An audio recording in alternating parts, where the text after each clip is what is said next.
Yeah, I've got the news. Yeah,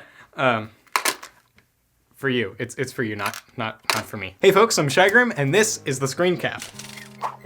The latest PUBG update added a whole ton of content, some of which being a new vehicle, a new weapon, and a new way to maneuver around the map. The new vehicle that was added was the Russian Cold War era amphibious armored vehicle known as the BRDM-2. That's a mouthful. To get this vehicle, you'll have to find a flare gun, fire it into the air, and wait for a plane to fly over you and airdrop it down to you. The new gun that was added is the Deagle, and it was probably the most requested gun to be added to the game as well. The Desert Eagle currently does the most damage out of any other pistol in the game, which is pretty accurate, so this is very useful secondary right now. And finally, something that seems a little odd in my opinion, but parkour was added as well. So a new ledge grab feature was added so players can run up to nearly any wall in the game and scale buildings and vault over small fences with ease.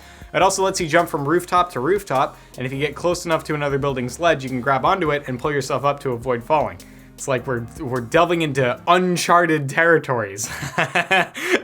That wasn't even in the script, by the way. That was just my own comedy on spot. It's kind of interesting to see, the direction they're going now with PUBG. Let's just hope with everything that they just added some optimization so the game doesn't run like it always has. Let's just keep with the theme and get the rest of the Battle Royale news out of the way. Apex Legends Season 2 will be starting on July 2nd, and with it comes a good amount of new content. With this new season, they're bringing the first ever structural change to the map, and a new character named Watson is being added as well. Watson's an engineer type class who can build electricity traps, so that sounds kind of cool. One of the largest changes is in the map.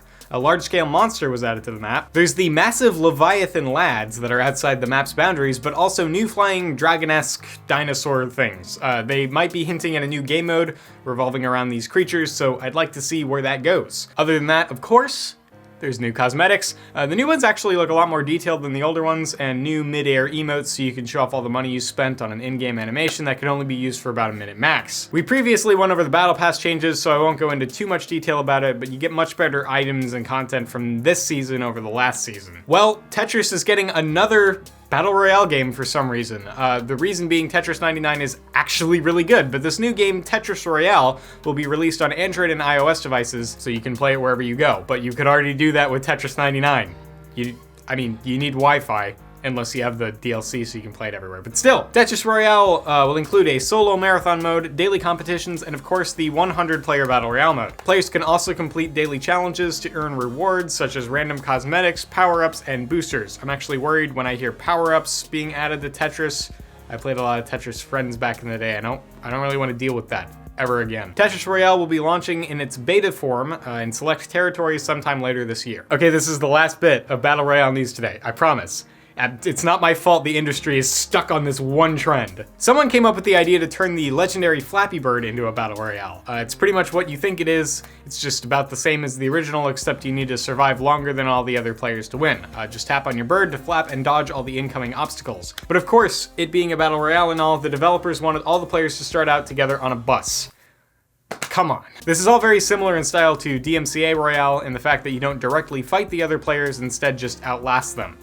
So basically you get spectator mode, you get like CPU ghosts that you have to beat, which is okay. Flappy Royale is available on Android and iOS in its open beta form right now, and it's set for a full release sometime in July. The League of Legends-based Autochess recently released to the NA server, and we talked about that recently, but it wasn't as smooth as it could have been. Well, if you've had any experience dealing with Riot, then nothing is that smooth. But even still, due to the insane popularity, servers were having a lot of trouble keeping up with the demand. And this is League we're talking about. Riot Games, they're huge. They're enormous. And their servers had problems. Because of all this, a queue delay was introduced, with the longest queue time being about an hour and a half. However, it appears this has all been fixed now. The queue times as well as bugs have all been fixed on the NA client, and all the issues on the EU server appears to have been dealt with as well. Riot states that they will continually monitor both regions to make sure their spaghetti code doesn't explode and break anything. But I don't know. Since these regions appear to be stable, Riot said they're going to start rolling out the game mode to all the other regions. If other issues arise, Riot said they might temporarily disable the mode in order to preserve server stability. So far it looks like Teamfight Tactics is a great success, but we'll have to see how it compares to Underlords and Autochess once all those are said and done. The Steam Summer Sale recently began, and other than the Grand Prix just confusing everyone, It appears that a number of good indie developers are complaining that their games are being removed from people's wish lists. People are theorizing this is due to the confusion around the Grand Prix event, and that players will just be removing games left and right from their wish list in order to receive a specific game. It seems that a lot of people are trying to narrow their wish list down to the most expensive games so that they can get those ones, even though that doesn't actually do anything. If you read further down the Grand Prix page, you can see that it states that players have a chance to win the highest ranked game from their wish list. So as long as the game you want most is at the #1 position, you should be good. Let's hope that this all gets clarified for users in the future so that indie developers don't have to suffer at the hands of Valve and miscommunication. And that's gonna do it for today. I appreciate you stopping by. I do. I really do. It means a lot. I read your comments. Here's some more videos up there that we have. We'll see you next time. Subscribe if you want. You don't have to. It's up to you. And I'll see you later. Take care. Have a good day.